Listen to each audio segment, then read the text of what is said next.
In the heart of Michigan's Upper Peninsula, nestled amidst the snow-covered streets and bustling mining community, on the winter evening of December 24, 1913, the Italian-American coterie of Calumet gathered with joyous anticipation at the Italian Hall in the bustling quarry town. Little did they know that the festivities planned for the night would culminate in one of the most devastating tragedies in the region's history, the Italian Hall disaster. In this episode, we dive into the intricate details of that fateful night, exploring the hopes, dreams, and ultimately the heartbreak that befell the unsuspecting attendees. The Italian Hall, an imposing 3-story structure on 7th Street, was the focal point of social gatherings and cultural events for the local Italian-American community. Its grand ballroom, adorned with ornate decorations and illuminated by flickering gas lamps, provided a majestic backdrop for the evening's festivities.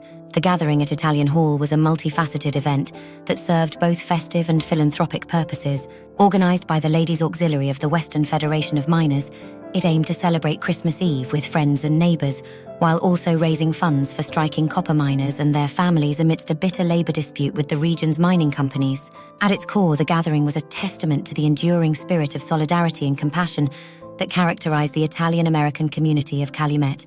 It was an opportunity for individuals from all walks of life, miners and their families, recent immigrants and proud descendants of Italian heritage, to come together in support of their fellow workers and to reaffirm their commitment to justice and equality as they faced adversity and uncertainty in the struggle for fair wages and working conditions. As the hours passed, the mood inside the Italian Hall remained buoyant, with live music and spirited dancing adding to the festive atmosphere.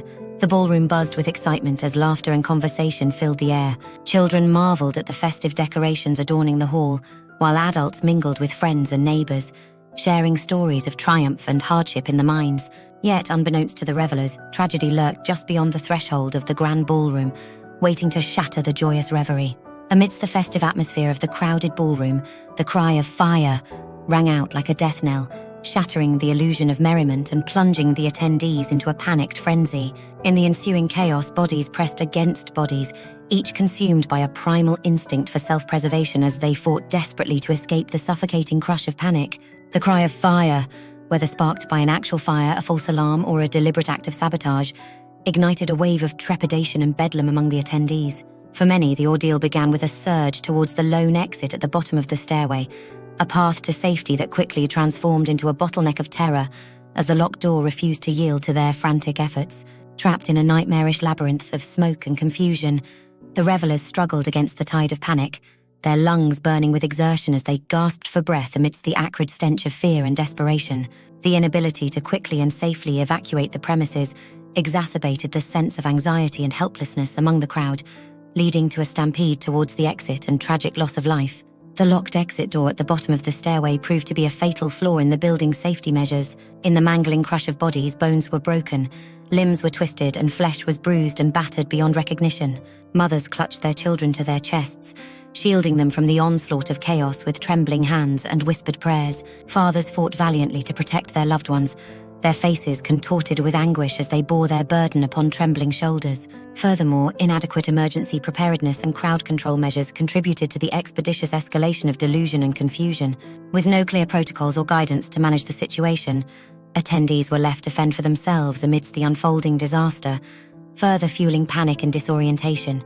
Outside the Italian Hall, a makeshift triage center emerged as volunteers and medical personnel worked tirelessly to tend to the wounded and administer first aid. Blankets were wrapped around shivering bodies, makeshift stretchers were fashioned from whatever materials could be found, and prayers were whispered for those fighting for their lives.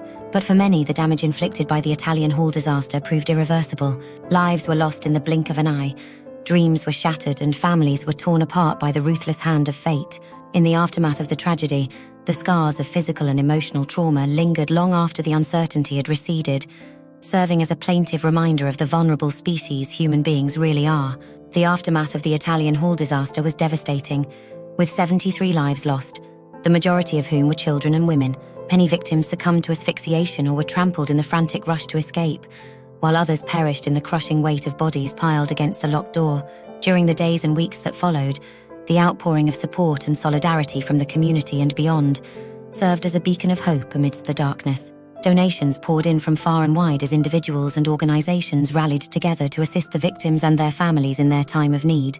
In the nascent days of 1914, a select panel of the U.S. House of Representatives descended upon the copper-rich region to delve into the intricacies of the labor strike.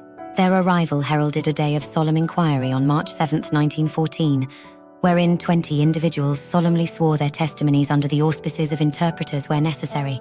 Among the compelling narratives unveiled, 8 witnesses emphatically attested that the individual who instigated the tumultuous outcry of fire bore upon his attire the emblem of the Citizens' Alliance, a staunch adversary of organized labor and industrial strikes, stoking the flames of conspiracy and vandalism.